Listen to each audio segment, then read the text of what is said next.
नमस्कार दोस्तों, मैं हूँ आरती प्रजापति यूट्यूब चैनल पर आप सभी का हार्दिक स्वागत करती हूँ।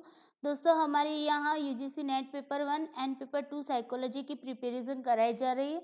आज का हमारा जो यूनिट है वो हमारा साइकोलॉजी का है और उसमें हम देख रहे थे यूनिट 4। ओके, यूनिट 4 में भी हमने आपको बहुत सारी बातें बताई, जो न्यूरॉन के बारे में बताया। ओके, जो नर्वस सिस्टम थी उसके बारे में मैंने आपसे बात की थी। किस तरीके से एक न्यूरॉन से दूसरे न्यूरॉन में जो भी विद्युत होता है वो किस तरीके से ट्रांसफ़र होता है, तो ये सारी बातें मैंने आपको बता दी थी आगे के क्लास में। ओके, आज हम देखने वाले हैं न्यूरोट्रांसमीटर के बारे में देखने वाले। ओके, तो चलिए देखते हैं। न्यूरोट्रांसमीटर के बारे में जानने से पहले आप सभी से रिक्वेस्ट है कि वीडियो को सबसे पहले आप लोग लाइक कर दीजिए। आप उसे लाइक कर दीजिए, अपने दोस्तों को पहले शेयर कर दीजिए और इस चैनल को क्या करना है, सब्सक्राइब करना है। क्यों करना है दोस्तों? क्योंकि इस चैनल पर जो भी वीडियोस डाले जाते हैं ना, उसकी नोटिफिकेशन आपको टाइम पे मिलती रहे। क्योंकि यहाँ पर पेपर 1 के भी सारे वीडियोस डाले गए। हमारे पेपर 1 में काफ़ी यूनिट 1 भी कंप्लीट हो चुका है, यानी कि टीचिंग एप्टीट्यूड कंप्लीट हो चुका है। फिर कम्युनिकेशन मैंने कंप्लीट करवा दिया है। ओके, फिर कम्युनिकेशन के बाद मेरा रिसर्च भी अभी ख़त्म होने को ही है। ओके, तो ये 3 टॉपिक्स तो हमारा कंप्लीट होने को हो गया है। ओके, रिसर्च के 1 या 2 अभी वीडियो ही बाकी बाकी के सारा कोर्स मैंने पेपर 1 का कंप्लीट करा दिया है और पेपर 2 में भी हमने रिसर्च में काफ़ी सारा पढ़ा हुआ है। बस अभी 10% जितना बाकी रह गया है। ओके, तो यहाँ ये सारे वीडियोस की आपको नोटिफिकेशन मिलती रहे, इसके लिए आपको ये चैनल को क्या करना है, सब्सक्राइब कर लेना है। ओके, चलिए दोस्तों चलते हैं, बातें ना करते हुए हम अपने टॉपिक की ओर चलते हैं। सबसे पहले देख लेते हैं दोस्तों कि न्यूरोट्रांसमीटर आखिर है क्या। ओके, न्यूरोट्रांसमीटर किसे कहते हैं? तो न्यूरोट्रांसमीटर में अगर आप देखेंगे तो आपको यहाँ पर दो वर्ड्स मिलेंगे, है ना। तो एक है न्यूरॉन और दूसरा है ट्रांसमिट।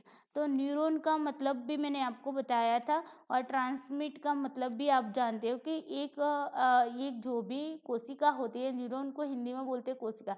एक कोशिका से दूसरी कोशिका में जब भी न्यूरॉन जो होता है वो क्या होता है, ट्रांसफ़र होता है हमारा, तो उसे ही हम कहते हैं न्यूरो ट्रांसमीटर। ओके, चलिए, न्यूरोट्रांसमीटर एक ऐसे केमिकल है। देखिए, न्यूरोट्रांसमीटर क्या है, एक प्रकार का केमिकल है। ओके, केमिकल है। अब देखिए, ये केमिकल के बारे में मैंने आपको बताया हुआ था पिछले वीडियो में। अगर आपने पिछले वीडियो नहीं देखी है तो आप उसे देख लीजिएगा। ओके, तो न्यूरोट्रांसमीटर है वो एक ऐसा केमिकल है जो क्या करता है, एक न्यूरॉन में से दूसरे न्यूरॉन में क्या करता है, या तो फिर मांसपेशी कोशिकाएं जो होती है और फिर ग्रंथि कोशिकाएं जो होती है उसमें मैसेज को संचारित करने का काम करता है। यानी कि जो मैसेज होता है उसे फॉरवर्ड करने का काम ये न्यूरोट्रांसमीटर करता है। और न्यूरोट्रांसमीटर क्या है, तो वो एक केमिकल है। अगर हिंदी में इसे बोला जाए तो वो एक रासायनिक पदार्थ है। क्या है? रासायनिक पदार्थ है। ओके, हिंदी वालों के लिए ये है, रासायनिक पदार्थ है। चलिए, यहाँ तक क्लियर हो गया होगा। चलिए आगे देखते हैं। यह एक केमिकल है। ओके, चलिए, ये तो मैंने आपको बता दिया। अब देखिए ये किस तरीके से काम करता है उसके बारे में सबसे पहले बता देती हूँ दोस्तों। यहाँ पर मैं थोड़ा सा कलर चेंज कर लेती हूँ। ओके, पेन का। ओके, चलिए, यहाँ पर मैंने आपको बताया हुआ था ये जो हिस्सा है वो हमारा क्या है, डेंड्राइट्स है। क्या है? डेंड्राइट्स है। ये मैंने आपको अगले वीडियो में बताया हुआ था। ओके, डेंड्राइट है। ओके, तो ये हमारी डेंड्राइट है। तो ये डेंड्राइट है। ये बीच वाला जो हिस्सा है वो हमारा क्या है, ये बीच वाला हिस्सा हमारा एक्सोन है। क्या है? एक्सोन है। ओके, ये सारी जो बीच वाली आपको दिख रही है ना अंदर की ओर, ये क्या होती है, एक पाइप की तरह होती है। ओके, और फिर ये जो हमारा हिस्सा है लास्ट वाला, इसे हम कहते हैं एक्सोन टर्मिनल। क्या कहते हैं? Axon terminal. Okay, terminal. तो ये है हमारा एक्सॉन टर्मिनल। यहाँ तक क्लियर हो गया। ये एक पूरा सा हमारा एक्सॉन है और उस एक्सॉन में क्या होता है कि ये न्यूरॉन है, सॉरी ये हमारा पूरा न्यूरॉन है और इस न्यूरॉन में क्या है, ये पहला पार्ट है वो डेंड्राइट्स है और बीच वाला है आपका एक्सॉन है, लास्ट वाला है आपका एक्सॉन टर्मिनल है। देखिए पिछली बार मैंने क्या बताया था कि हम जो भी स्टिम्युलस को देखते हैं और उससे हम उत्तेजित होते हैं, हमारे जो न्यूरॉन होते हैं वो उत्तेजित होते हैं, तो वो कहाँ से स्टार्टिंग होते हैं, तो डेंड्राइट से होकर वो आगे निकलते हैं, एक्सॉन की ओर जाते हैं। जब भी वो बाहर से आता है तो वो किस रूप में होता है, इलेक्ट्रिक रूप में होता है, यानी कि विद्युत रूप में होता है। ओके, विद्युतीय रूप में होता है।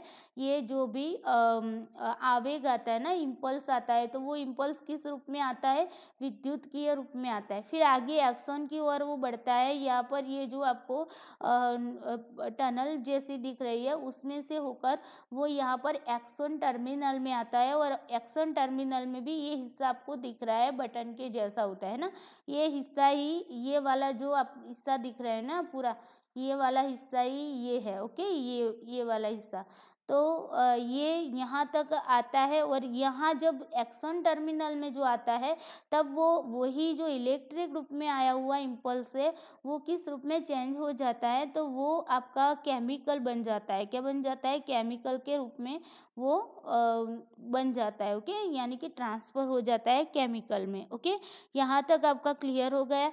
ये बातें मैंने आपको आगे के वीडियो में बताई हुई थी। ओके, फिर भी मैंने यहाँ तक आपको बता दी। अब हम देखने वाले हैं कि यहाँ से लेकर जो दूसरे न्यूरॉन में जो भी हमारा इम्पल्स जो है, मैसेज जो है वो ट्रांसफर होता है, उसके बारे में यहाँ पर आज हम बात करने वाले। ओके, चलिए आगे देखते हैं।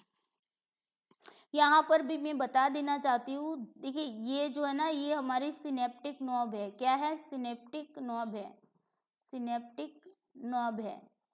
ओके, ये हमारी सिनेप्टिक नॉब है।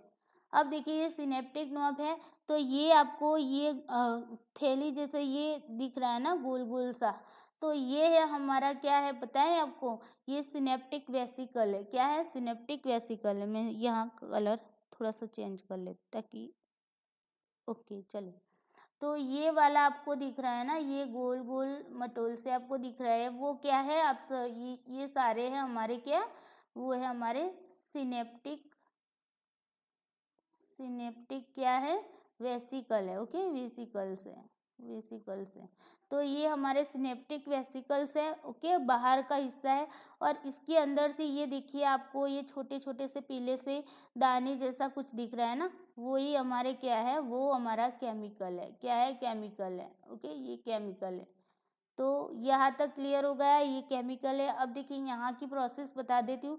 जैसे वो वहाँ से आगे से जो इलेक्ट्रिक विद्युत जो होता है वो इसमें एंटर होता है, यानी कि इम्पल्स जो एंटर होता है, तो यहाँ पर सिनेप्टिक नॉब में आता है। तो वहाँ पर वो क्या होता है, ये सिनेप्टिक जो वेसिकल है ना, वहाँ तक आकर वो क्या हो जाता है, सिनेप्टिक वेसिकल में वो केमिकल के रूप में वहाँ पर आ जाता है। जब भी वो केमिकल के रूप में आता है तो यहाँ से बाहर से जो क्लोराइड होता है वो क्या करता है, पुश करता है और उसके जाते क्या होता है, अंदर की ओर पुशिंग होता है। तो पुशिंग के होने से क्या होता है, पुश होने से क्या होता है कि ये जो सारे वेसिकल्स में से जो भी केमिकल है वो बाहर निकलते हैं और बाहर निकलते ही यहाँ पर जो दूसरा आपको ये वाला हिस्सा है ना, आपको ये आपका प्री सिनेप्टिक है, pre synaptic. Okay, pre synaptic, pre synaptic है। ओके, ये आपके प्री सिनेप्टिक का हिस्सा है जिसे प्री सिनेप्टिक न्यूरॉन कहा जाता है, न्यूरॉन। ओके, न्यूरॉन, ये क्या है आपका प्री सिनेप्टिक न्यूरॉन है।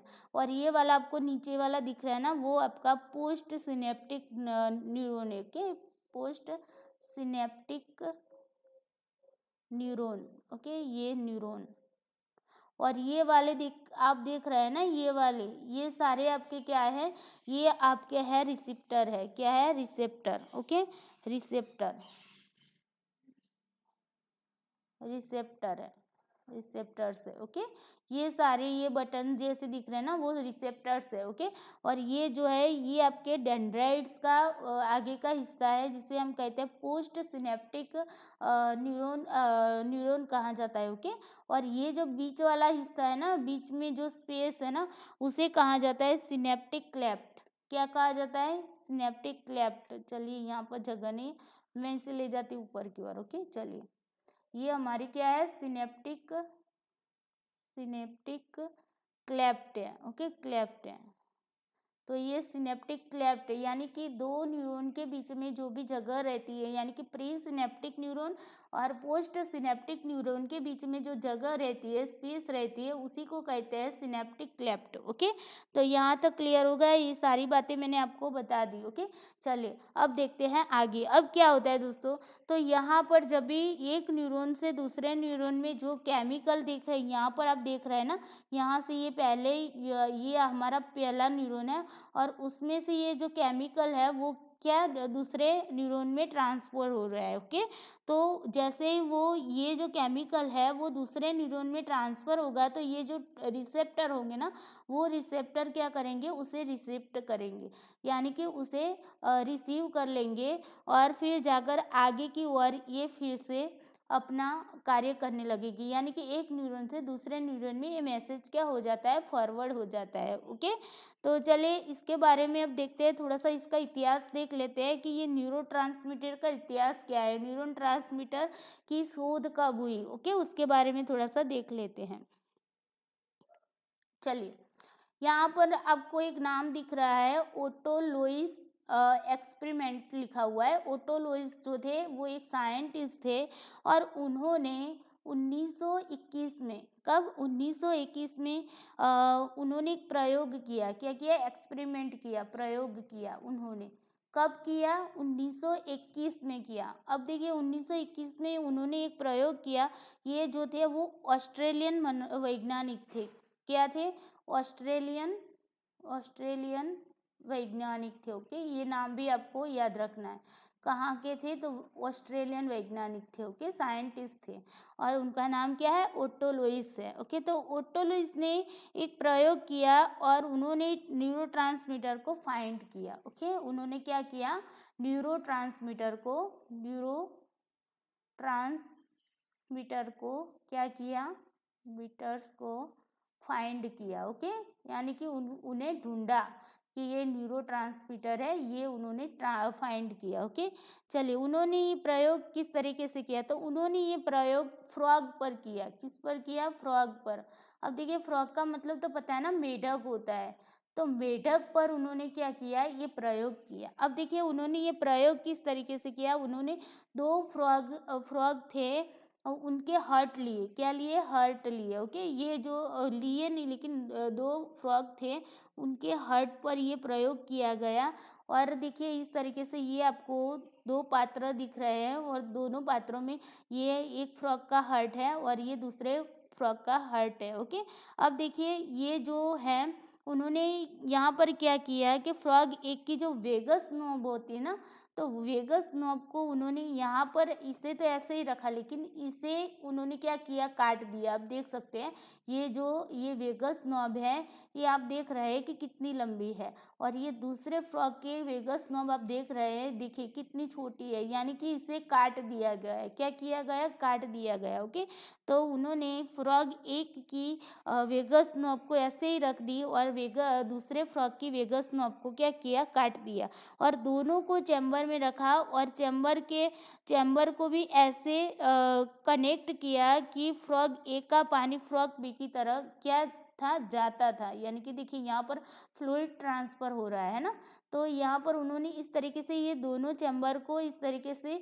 कनेक्ट किया हुआ था कि ये जो फ्रॉग एक के हर्ट वाला जो चैम्बर था, उसके अंदर जो पानी रखा हुआ था, वो पानी पास वाले दूसरे चैम्बर में जाता था। ओके, इस तरीके से उन्होंने कनेक्ट किया हुआ था। ओके, फिर यहाँ से उनके प्रयोग की शुरुआत उन्होंने स्टार्ट की, और उन्होंने ये बताया कि फ्रॉग ए को जो स्टिम्युलस, यहाँ पर फ्रॉग ए है, यानी कि ये है फ्रॉग ए का जो हार्ट है, उसे क्या फ्रॉग एक को क्या किया गया, स्टिम्युलस दिया गया। क्या दिया गया, स्टिम्युलस दिया गया, स्टिम्युलस दिया गया। ओके, स्टिम्युलस दिया गया और क्या किया गया कि उसके हार्ट रेट को कम यहाँ पर जैसे उनको स्टिम्युलस दिया गया तो वैसे क्या हुआ कि ये जो फ्रॉग है, फ्रॉग की जो हार्ट है ना, उन हार्ट के जो बीट्स थे, वो रेट थे, वो क्या हो गए, कम होने लगे। क्या होने लगे, कम होने लगे। ओके, जैसे स्टिम्युलस देने से फ्रॉग के हार्ट के जो बीट्स थे वो कम हुए, तुरंत ही, थोड़ी ही देर में, थोड़ी ही देर यानी कि तुरंत ही थोड़े ही टाइम पर क्या हुआ कि यहाँ पर से यहाँ जो ये जो हार्ट हार्ट के रेट थे ना वो कम हुए और ये पानी में से जो भी मैसेज था इसका हार्ट का, वो मैसेज यहाँ से पास वाले चैम्बर में पहुँचा। जैसे ही यहाँ पर वो मैसेज पहुँचता है तो यहाँ पर भी हार्ट के जो रेट थे वो भी क्या हो गए, कम हो गए। ओके, तो यहाँ पर ये कहा गया है कि इससे ओटो लोई ने ये लगाया, अनुमान लगाया कि कुछ तो ऐसे केमिकल हैं जो फ्रॉग बी के हार्ट रेट को क्या कर रहे हैं, असर कर रहा है। ओके, तो उसे ही उन्होंने न्यूरोट्रांसमीटर नाम दे दिया। क्या नाम दे दिया, न्यूरोट्रांसमीटर नाम दे दिया, क्योंकि यहाँ से जो स्टिम्युलस दिया गया था वो स्टिम्युलस की वजह से यहाँ पर क्या हुआ था, ये जो हार्ट था उसके जो रेट थे वो क्या होने लगे, कम होने लगे। जैसे ही इसके हार्ट रेट कम होने लगे और इस चैम्बर में जो भी फ्लूइड रखा हुआ था उस फ्लूइड से ये हार्ट क्या था, कनेक्टेड था। ओके, तो जैसे ही इसके जो रेट थे वो कम होने लगे और वह उस वहीं से न्यूरॉन से ही ये जो न्यूरॉन से जो मैसेज थे वो ट्रांसफ़र हुए और ट्रांसफ़र होकर पास वाले चैम्बर तक गए और उसके जो यहाँ पर जो हार्ट रखा हुआ था वहाँ पर पहुँचे और हार्ट को वहाँ पर स्पर्श करते ही ये हार्ट भी, इस हार्ट में भी क्या हो गया, उनका भी रेट कम हो गया। इसके आधार पर उन्होंने ये न्यूरोट्रांसमीटर नाम दे दिया। ओके, चलिए यहाँ तक आपको समझ में आ गया। ओके, चलिए अब आगे देखते हैं दोस्तों कि आगे क्या प्रोसेस होती है। अब देखते हैं दोस्तों क्राइटेरिया ऑफ न्यूरोट्रांसमीटर। अब देखिए न्यूरोट्रांसमीटर होने के लिए कौन से क्राइटेरिया वहाँ पर तय किया गया है। ओके, तो ये उसके जो भी विशेषता भी मानी जा सकती है न्यूरोट्रांसमीटर की। तो न्यूरोट्रांसमीटर में क्या होना चाहिए, ये न्यूरॉन में क्या होना चाहिए, फाउंड होना चाहिए। ओके, फिर वहीं से ही वो क्या होना चाहिए, प्रोड्यूस होना चाहिए। जहाँ से वो फाउंड हुआ है वहीं से वो क्या होना चाहिए, प्रोड्यूस होना चाहिए। और जहाँ से वो प्रोड्यूस हुआ है वहीं से वो क्या होना चाहिए, रिलीज होना चाहिए।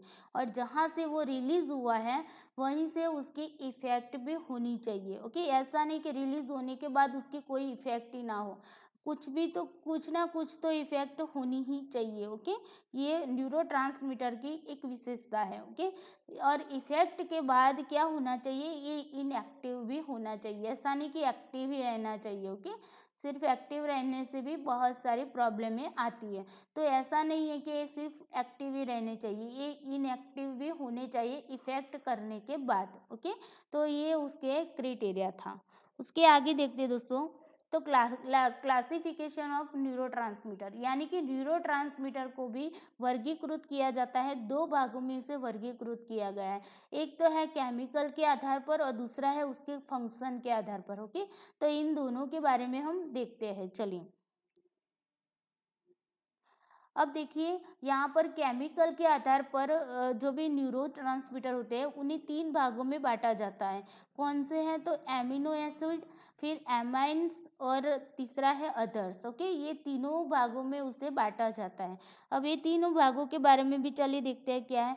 तो सबसे पहले देखते हैं एमिनो एसिड। तो एमिनो एसिड जो होता है वो क्या होता है इसमें, तो इससे उत्तेजित भी किया जाता है। ये जो एमिनो एसिड न्यूरोट्रांसमीटर होते हैं ना उसे उत्तेजित भी किया जाता है और उसे अवरोधित भी किया जाता है। ओके, इसके बारे में भी आगे देखते हैं कि वो भी न्यूरोट्रांसमीटर होते हैं। दो प्रकार के होते हैं, एक उत्तेजित होने वाले न्यूरोट्रांसमीटर होते हैं, दूसरे होते हैं अवरोधित होने वाले ट्रांसमीटर होते हैं। उसके बारे में आगे देखते हैं।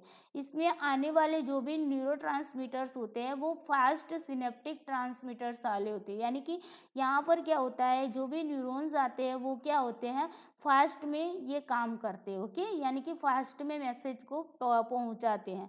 और ये एक्साइटेटरी और इनहिबिटरी दोनों प्रकार के होते हैं। ये मैंने आपको बताया। एक्साइटेटरी किसे कहेंगे, तो जो उत्तेजित होते हैं उन्हें, जो उत्तेजित किए होने वाली जो भी न्यूरोट्रांसमीटर होते हैं उसे एक्साइटेटरी कहते हैं।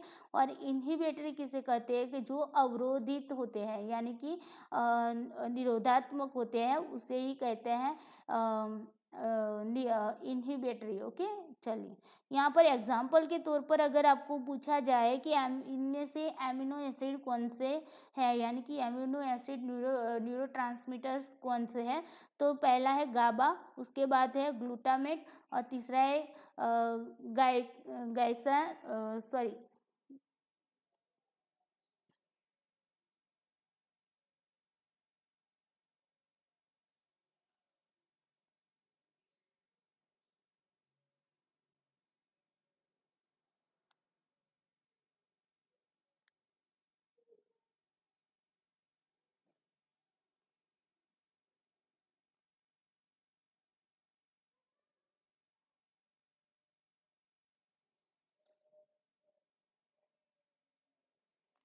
चलिए, सॉरी थोड़ा सा काम आ गया था। ओके, चलिए कोई बात नहीं। तीसरा है हमारा ग्लाइसिन। ओके, ये ग्लाइसिन है। Okay, glycine. और चौथा है एस्पिरेट। ओके, तो एस्पिरेटेड और ग्लाइसिन, ग्लूटामेट और गाबा जो है वो हमारे एमिनो एसिड हैं। ओके, चलिए उसके बाद देखते हैं।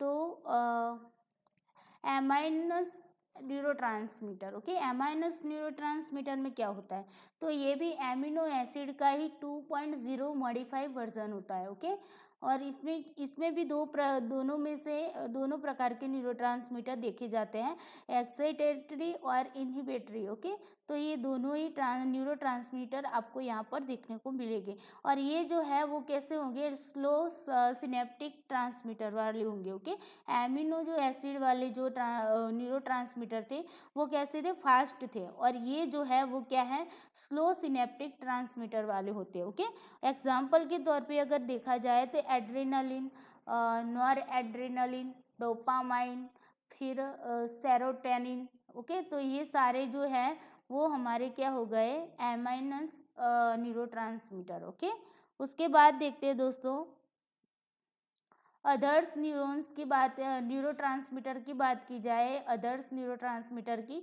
तो ये एमिनो एसिड और एमाइनस दोनों में से किसी में भी नहीं आती। ना ही ये एमिनो एसिड में आते हैं और ना ही ये एमाइनस में आते हैं। ओके, और इसमें भी नाइट्रिक ऑक्साइड और एसिटाइल कॉलिन। ओके, तो एसिटाइल कॉलिन और नाइट्रिक ऑक्साइड ये दोनों ही किस में आते हैं, अदर्स में आते हैं। इसमें भी आपके जो इम्पोर्टेंट है वो ये आपके एसिटिल कॉलिन है। ओके, तो ये एसिटिल कॉलिन जो है वो आपके लिए बहुत ही इम्पोर्टेंट है। और दूसरा है गाबा, हमने आगे बात की गाबा। ओके, हाँ गाबा। ओके, ये गाबा और एसिटाइल कोलिन ये दोनों ही बहुत ही इम्पोर्टेंट है। चलिए अब बात करते हैं डिपेंडिंग अपॉन फंक्शन। तो अब फंक्शन के आधार पर जो भी न्यूरोट्रांसमीटर होते हैं उसकी बात करते हैं। तो ये एक्साइटेटरी न्यूरोट्रांसमीटर है और ये दूसरा है इनहिबिटरी न्यूरोट्रांसमीटर। अब देखिए एक्साइटेटरी जो न्यूरोट्रांसमीटर है वो किस तरीके से काम करते हैं, इनहिबिटरी जो है वो किस तरीके से काम करते हैं, उसके बारे में थोड़ा सा देखते हैं। ओके, तो यहाँ पर दोस्तों देखिए क्या होता है, यहाँ पर आप ये पिक देख रहे हैं ना, तो यहाँ पर दोस्तों क्या होता है कि एक्साइटेटरी जब न्यूरोट्रांसमीटर होता है तो उसमें क्या होता है, जैसे ही यहाँ पर ये जो आपको सिनेप्टिक वेसिकल दिख रहे हैं ना, वहाँ से जैसे ही ये जो केमिकल जो है वो दूसरे न्यूरॉन में जैसे चले जाता है तो यहाँ पर क्या बनता है पता है आपको,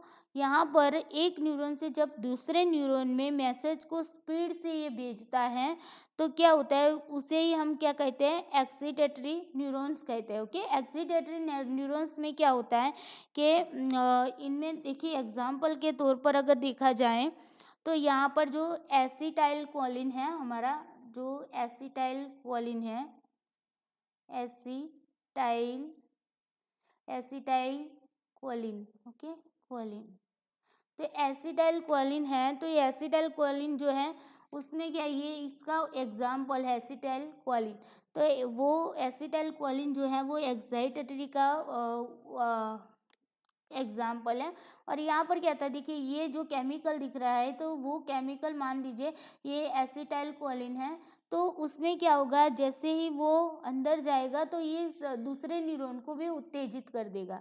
यही एक्साइटेटरी का क्या बोलते हैं उसकी विशेषता है। ओके, तो दूसरे न्यूरॉन को जो उत्तेजित करता है उसे ही हम कहते हैं एक्सीटेटरी न्यूरोट्रांसमीटर। ओके, तो मान लीजिए ये एसिटाइल कोलिन जो है वो दूसरे न्यूरॉन को, देखिए रिसेप्टर को क्या होता है, रिसेप्टर के पास चला जाता है, यानी कि दूसरे न्यूरॉन में क्या हो जाता है, ऐड हो जाता है। जैसे वो ऐड होगा तो यहाँ पर क्या हो क्रिएट हो जाएगा, Na+ क्रिएट हो जाएगा, यानी कि सोडियम जो है हमारा, सोडियम क्रिएट हो जाएगा।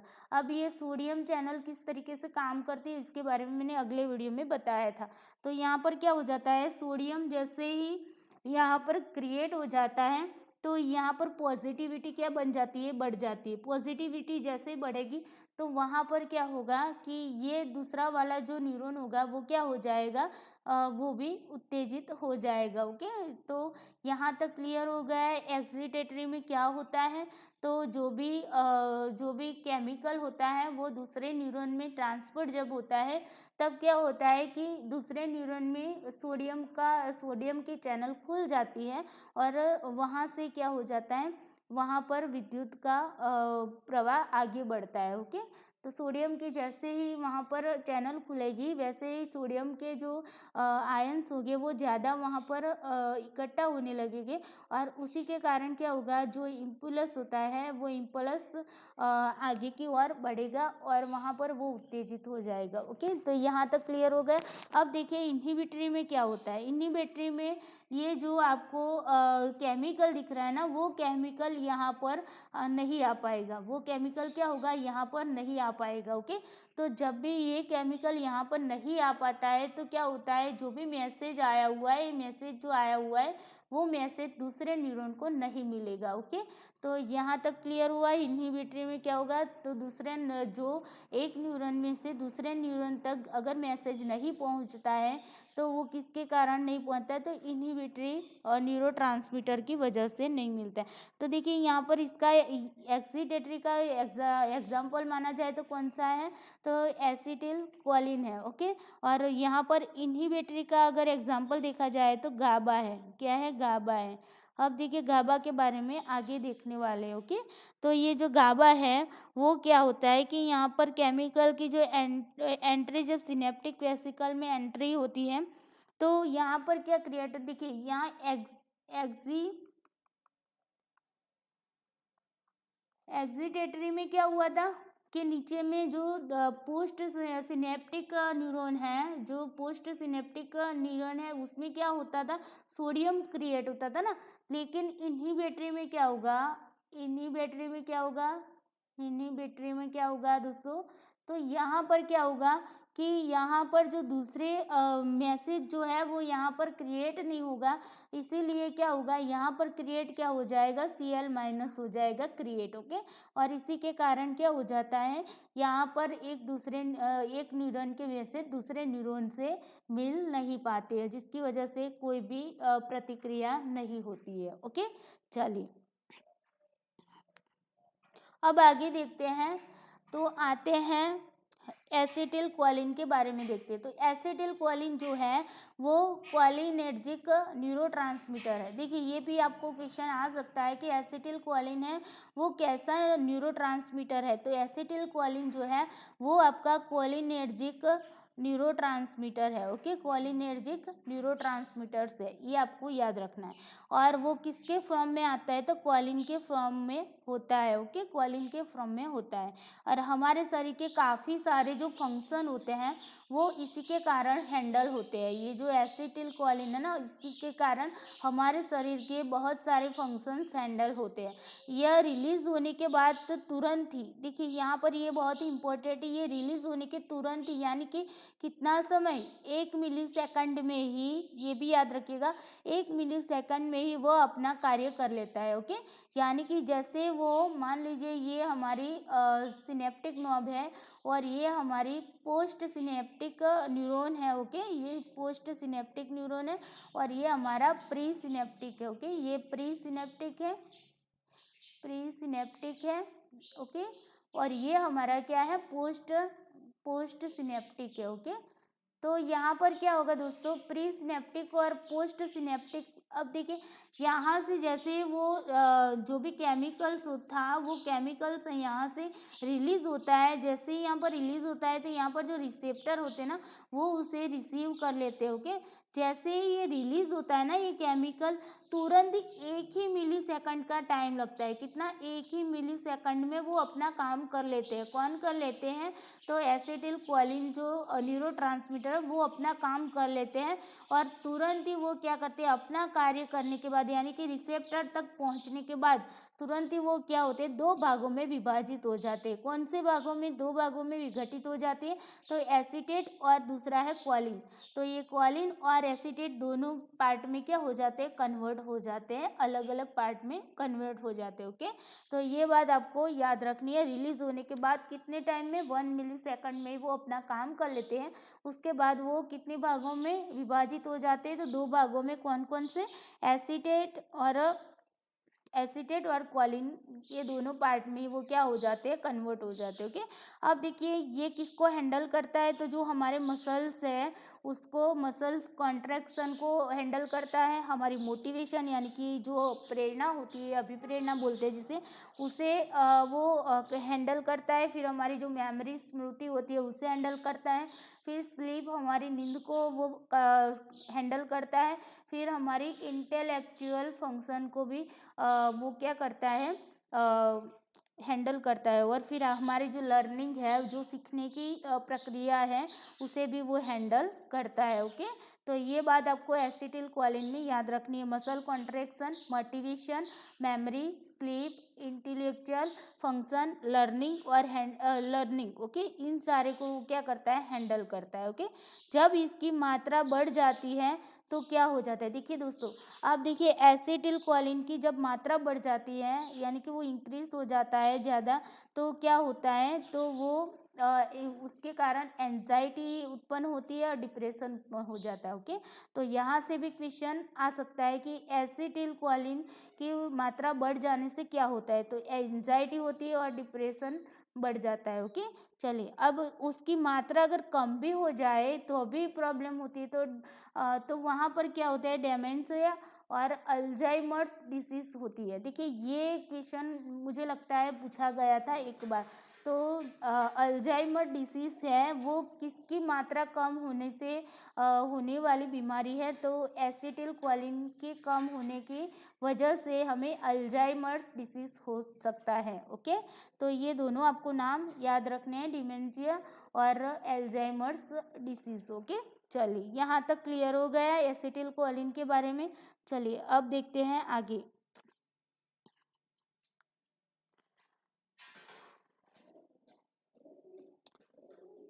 चलिए अब आते हैं गाबा की बात करते। देखिए तो गाबा जो है उसका फुल फॉर्म पहले तो पूछा जा सकता है। गाबा का फुल फॉर्म है gamma amino butyric acid. Okay, ये भी आपको याद रखना है। फिर से बता रही हूँ, गाबा का फुल फॉर्म है gamma amino butyric acid. Okay, ये आपको याद रखना है। अब देखिए ये क्या है, इनहिबिटरी फंक्शन है। ओके, इनहिबिटरी फंक्शन, ये वाला जो हमने आगे देखा वो क्या था, हमने आगे जो एसिटिल कोलिन देखा ना वो क्या था, एक्सीटेरी। ओके, एक्सटीटेटरी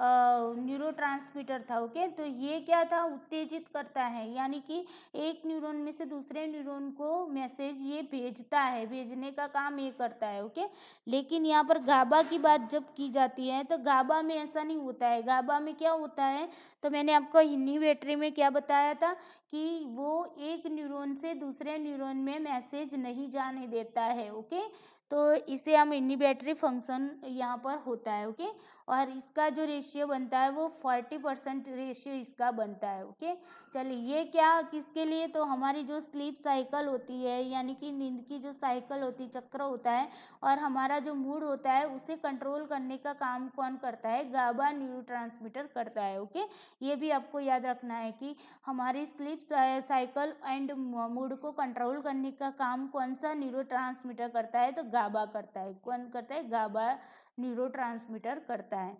इसकी मात्रा बढ़ जाने से क्या हो जाती है कि स्लीप की मात्रा भी बढ़ जाती है, यानी कि इसकी मात्रा अगर हमारे शरीर में बढ़ जाती है तो क्या हो जाता है, हमारी जो नींद है वो ज़्यादा होने लगती है। ओके, और इसकी मात्रा अगर कम हो जाती है तो क्या हो जाता है, मूड चेंज होने लगता है। हमें आपने कभी कभी बहुत सारे ऐसे लोग देखे होंगे कि अभी के हाल आपके सामने अच्छे से स्माइल करके वो पर्सन खड़ा होगा, और फिर पता नहीं कुछ टाइम के बाद वही आदमी, ना ही हम उसे कुछ बोल रहे हैं, ना ही हम आपसे उसे कुछ कह रहे हैं, फिर भी उसका मुंह क्या होगा, फूल जाएगा, है ना। यानी कि वो हम पर गुस्सा हो जाएगा, या फिर नाराज हो जाएगा, या फिर छोटी छोटी बातों पर वो गुस्सा हो जाएगा। तो ये क्या हो गया, मूड चेंज हो गया है। तो ये मूड चेंज की बात होती है, एंजाइटी, डिप्रेशन, ये सारी समस्या होती है, वो गाबा न्यूरोट्रांसमीटर की जब मात्रा होती है वो क्या हो जाती है, कम हो जाती है, उसके वजह से ये होता है। ओके, तो यहाँ पर आपको क्वेश्चन पूछ सकता है कि मूड चेंज कौन से न्यूरोट्रांसमीटर पर आधारित होता है, तो मूड चेंजिंग का जो होता है, मूड चेंज जो होता है हमारा, वो गाबा न्यूरोट्रांसमीटर की वजह से होता है। ओके, चलिए अब देखते हैं डोपामाइन न्यूरोट्रांसमीटर के बारे में देखते हैं। तो डोपामाइन जो न्यूरोट्रांसमीटर है वो भी क्या है, हमारा इन्हिबिटरी फंक्शन है। ओके, और ये किसको कवर करता है, तो हमारी जो मूवमेंट होती है उसे, फिर हमारी जो मेमोरी होती है, हमारा अटेंशन यानी कि जो ध्यान होता है, फिर हमारी लर्निंग, ऐसे फंक्शन को वो क्या करता है, कवर करता है डोपामाइन न्यूरोट्रांसमीटर। और जब उसकी मात्रा कम हो जाती है दोस्तों, तो पार्किंसंस डिसीज होता है। तो देखिए ये भी क्वेश्चन पूछा गया है कि पार्किंसंस डिसीज होने का कारण कौन से न्यूरोट्रांसमीटर है, तो उसका कारण है डोपामाइन। क्या है, डोपामाइन। ये भी आपको अच्छे से याद रखना है। ओके, तो डोपामाइन है वो हमारे पार्किंसंस डिसीज के लिए क्या है, जिम्मेदार माना जाता है। ओके, अब आगे देखते हैं सेरोटोनिन न्यूरोट्रांसमीटर। तो देखिए सेरोटोनिन जो न्यूरोट्रांसमीटर है उसके बारे में अगर बात की जाए तो ये हमारे मूड को कंट्रोल करता है। ओके, हमारा जो बिगड़ा हुआ मूड होता है ना उसे ठीक करने का काम भी ये करता है, या फिर हम बहुत ज़्यादा उत्साहित हो जाते हैं और हमारा मूड बहुत ज़्यादा बन जाता है, तो ऐसे टाइम में ये मूड को कंट्रोल करने का काम कौन करता है, सेरोटोनिन करता है। ओके, और इसकी मात्रा अगर कम हो जाती है तो एंजाइटी और डिप्रेशन होता है। ओके, चलिए अब आगे देखते हैं नोर एप्रिनेफ्राइन न्यूरोट्रांसमीटर। ओके, तो नोर एप्रिनेफ्राइन न्यूरोट्रांसमीटर की बात की जाए तो यह भी एक न्यूरो ह्यूमर है। ओके, ये भी क्या है, एक न्यूरो ह्यूमर है जिसे पहले सिम्पेथिन के नाम से नाम दिया गया था। तो आपको ये याद रखना है कि नोर एपिनेफ्राइन को कौन सा नाम पहले दिया गया था, तो सिम्पेथिन का नाम पहले उसे दिया गया था। ओके, और ये क्या होता है, जो श्वेत ग्रंथियाँ होती है, हमारा गर्भाशय होते, उसमें जो तंतु पाए जाते हैं उसके द्वारा जो स्रावित यहाँ पर किया जाता है। ओके, तो ये जो न्यूरॉन होते हैं ना, ये न्यूरॉन के जो न्यूरोट्रांसमीटर है ना, ये नॉरएपिनेफ्राइन न्यूरोट्रांसमीटर है, वो किसके द्वारा स्रावित किए जाते हैं, तो हमारी जो श्वेत ग्रंथियाँ होती है, हमारा जो गर्भाशय होता है उसमें जो तंतु पाए जाते हैं उसके द्वारा स्रावित किया जाता है। और ऐसे तंतु को क्या बोला जाता है, एड्रेनेर्जिक कहा जाता है। क्या कहा जाता है, एड्रेनेर्जिक कहा जाता है। इसमें क्या आता है, तो epinephrine, dopamine, serotonin hormone, serotonin hormone, histamine, glutamate, aspartate और सब्सटेंस पी, ओके, और सोमेटोस्टेन। तो ये इस जैसे जो पदार्थ है उसे सेंट्रल नर्वस सिस्टम में पैर में न्यूरोट्रांसमीटर के पदार्थ का ये काम करते हैं, ओके। तो ये सारे नाम आपको याद रखने, ओके। नॉरएपिनेफ्राइन। कुछ ऐसे भी न्यूरॉन होते हैं जो एक्शन पोटेंशियल को फिर से योजित नहीं होने देते, ओके। जिस तरीके से मैंने गाबा आपको बताया कि वो क्या होता है कि मैसेज को दूसरे न्यूरॉन तक नहीं जाने देते, ओके। तो वो हो गया हमारा गाबा। फिर ग्लाइसिन, ओके। तो ये सारे जो है वो हमारे क्या हो गए, ऐसे जो है इनहिबिटरी न्यूरोट्रांसमीटर होते हैं, ओके। तो दोस्तों ये थी न्यूरोट्रांसमीटर के बारे में, अच्छे से मैंने आपको बता दिया। आई होप आपको अच्छे से समझ में आया होगा। अगर समझ में नहीं आया है तो दोस्तों आपको क्या करना है, मैंने आपको बता दिया है कि कमेंट बॉक्स है हमारे पास, वो कमेंट बॉक्स में आप कमेंट कर दीजिए, या तो फिर हमारा जो ग्रुप चल रहा है उस ग्रुप में ज्वाइन होकर आप वहाँ पर मुझे क्वेश्चन कर सकते हो, ओके। चलिए दोस्तों आज के लिए इतना ही। Thank you so much.